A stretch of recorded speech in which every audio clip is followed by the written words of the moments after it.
Maddock horror comedy universe के brand new लोगों के साथ साथ मोस्ट एंटिसिपेटेड मूवी थामा का ऑफिशियल ट्रेलर आ चुका है।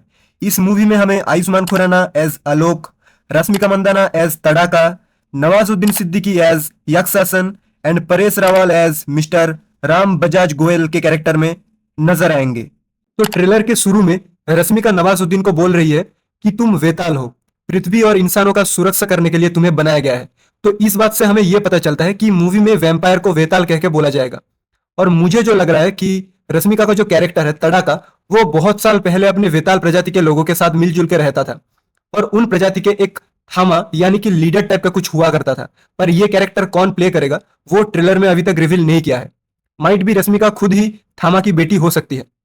तो स्टोरी में आगे बढ़ते हुए अचानक एक दिन नवाजुद्दीन रश्मिका को बंदी बना लेते हैं और ये बोलते हैं कि वेताल इंसानों का सुरक्षा नहीं, उनका खून पिएंगे और वो ऐसे ही वेतालों का एक सेना बनाएंगे और वो खुद ही उन वेतालों का थामा बनेंगे।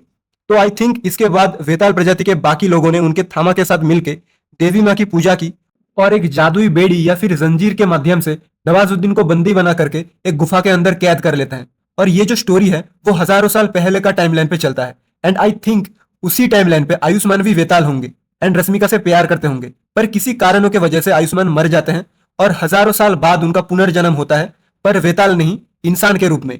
और इस बार रश्मिका का कैरेक्टर जो हजारों साल से जिंदा है वो किसी तरीके से आयुष्मान को फिर से देखता है एंड समहाउ उन दोनों का लव स्टोरी फिर से चालू हो जाता है। तो ये सब चलने के बीच में नवाजुद्दीन जो हजारों साल से एक गुफा में कैद है वो किसी तरीके से उन जादुई बेड़ियों से आजाद हो जाते हैं। एक सीन में हमें आयुष्मान नवाजुद्दीन के साथ उसी गुफा में बात करते हुए नजर आते हैं। तो यह भी एक पॉसिबिलिटी है कि आयुष्मान ही नवाजुद्दीन को आजाद होने में मदद किया था। तो गुफा से आजाद हो जाने के बाद नवाजुद्दीन फिर से इंसानों को परेशान करने लगते हैं। अब यह देखने में मजा आएगा कि आयुष्मान का कैरेक्टर कैसे इंसान से वेताल में कन्वर्ट होते हैं और कैसे वो अपना पावर को यानी कि शक्तियों को रियलाइज करते हैं। और उनके सामने जो दो विलेंस है यानी कि नवाजुद्दीन का कैरेक्टर यक्षासन और वरुण धवन का कैरेक्टर वेडिया, इनसे कैसे आयुष्मान अपने शहर को और अपने प्यार मतलब रश्मिका को बचाते हैं। सो आई थिंक मूवी का स्टोरी कुछ इसी टाइप का होगा।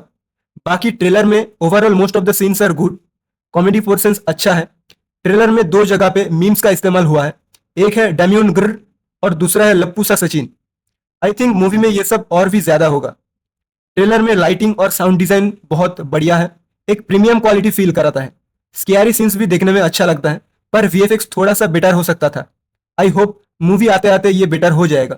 गाने को लेकर बात किया जाए तो फिर अभी तक टीजर और ट्रेलर देख के यही लगता है कि मूवी में 4 गाना होने वाला है। नंबर 1 इज अरिजीत सिंह वाला रोमांटिक ट्रैक जो अनाउंसमेंट वीडियो में सुनने को मिला था। नंबर 2 इज मलाइका अरोरा का एक आइटम सॉन्ग।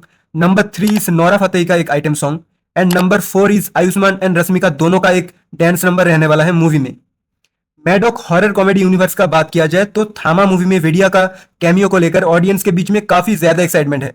और थामा के ट्रेलर के लास्ट सीन में मुंजिया फिल्म का सत्यराज वाला कैरेक्टर एल्विस करीम प्रभाकर को देख के मुंजिया का रेफरेंस भी क्लियर हो गया है हमारे सामने।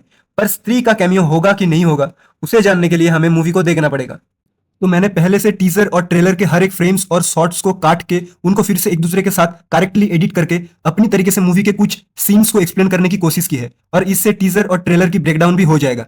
डिस्क्लेमर, मैं इस वीडियो पे जो भी प्रेडिक्शन करूंगा वो एक्चुअल मूवी के साथ मैच नहीं भी कर सकती हैं क्योंकि एक्चुअल मूवी के हर एक फ्रेम्स और शॉट्स टीजर एंड ट्रेलर में अवेलेबल नहीं है। तो जितने भी शॉट्स और फ्रेम्स टीजर एंड ट्रेलर में है मैंने उसी को एडिट करके अपनी तरीके से सीन्स को एक्सप्लेन करने की कोशिश की है। तो आगे बढ़ते हैं। ये सीन आई थिंक मूवी के क्लाइमैक्स पे रहेगा। इस सीन में रश्मिका को बंदी बना चुके हैं नवाजुद्दीन। इसके बाद आयुष्मान का एंट्री होता है और उन दोनों में प्यार मोहब्बत शुरू ही होने वाला था। इसी में नवाजुद्दीन बोलते हैं पिछले 75 सालों में उन्होंने कोई रोमांस नहीं देखा, तुम लोग अपनी रोमांस चालू रखो। ये सब बातचीत के बाद उन दोनों के बीच में एक भयंकर फाइट सीन होता है।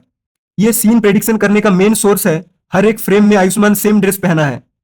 दूसरे सीन की बात किया जाए तो आयुष्मान एंड रश्मिका बस में सवार होकर कहीं पे जा रहे थे, पर किसी तरीके से आयुष्मान का कैरेक्टर जंगल में पहुंच जाता है और जंगली भालू के साथ उनका हाथापाई होता है।